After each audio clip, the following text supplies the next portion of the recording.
Welcome to an episode of Matt Stream Outside on YouTube. Today I'm doing a quick lesson on rod power. This lesson stemmed because on an online fishing forum a couple weeks ago, I saw someone ask a question if a medium light was powerful enough for bass fishing. And obviously, as expected, all of their answers were yes, medium light is powerful enough for bass fishing. So, with that being said, that made me think there's probably a lot of beginners who don't know much about rod power. And they don't know what rod power to choose.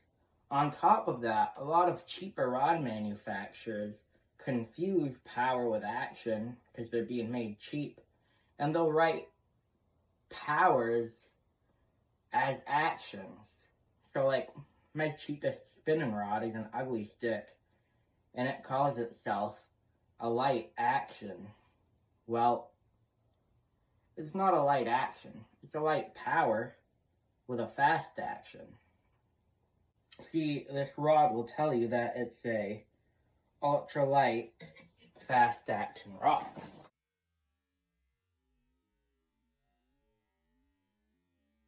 Generally, in your fishing rods, you're going to find a couple different powers. You're going to find ultralight, light, medium, moderate, medium heavy, and heavy. And I'm sure there might be a few I'm missing, but what I named are just the main ones. So, what does power refer to? And power simply refers to this part of the rod, the backbone. The power. So, power is going to be a lot about what you plan to throw with the rod, right? So if you look on the rod, this ultralight rod has a lure weight. That lure weight is 1/16 to 3/16 ounces, which means if you're throwing extremely small spinners or a hook and a worm, this is the perfect rod to use. Because you're probably not going to be using weights at all. You might use a split shot or two, but you don't plan on using much weight. That's where an ultralight really shines. And it also shines too in small creek fishing because you don't need a super powerful rod because you're not throwing huge baits for small creek fish. So, let's say we were looking at a medium light, a light rod. A light rod would be your next step up.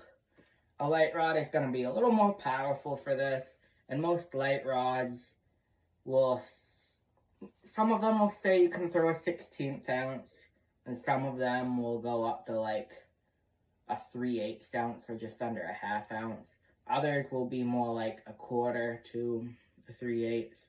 A little bit of them vary depending on the brand, but they have just a little more power and backbone, so you're going to be able to throw slightly heavier.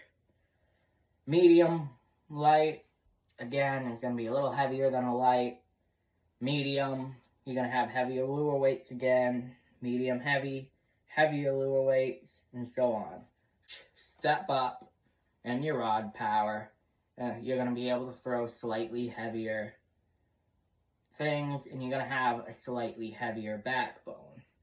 Now, does that mean you won't be able to handle big fish on the lower power of a rod? No, it doesn't. So, one thing you'll learn as you teach yourself to fish is that it's all about how you play a fish. You're going to have to learn with small fish, you want a nice tight drag, but you want to find a balance with your drag depending on what you're doing. Where if, let's say, a 5-pound trout or a 5-pound bass took your bait and was swimming off, that should be able to pull your line out of your reel and go downriver. And that's perfectly fine. That's what you want to happen. You don't want your drag so tight that your line will break, because you'll be very disappointed. And if your line doesn't break because you're using tough line, your rod might break. So what you're going to do is have your drag set to a good thing so that you can pull the line out with a little bit of force, but not too much force, so that you can still reel in small fish, but a big fish will be able to take it out. And what you're going to do is you're going to keep your rod tip pointed to the water to reduce the stress on your rod. If you keep the tip of your rod up, it's going to put a lot of stress on your rod, and that's how you could break your rod.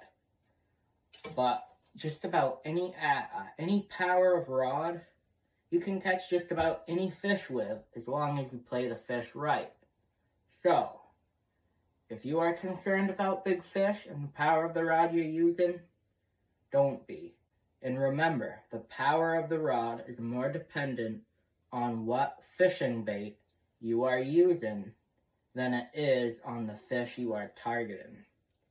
Tiny baits work perfect for an ultralight. Slightly bigger baits, you might want to go with a light, especially if you're still trout fishing. But if you're worried about not having a powerful enough rod, you shouldn't be.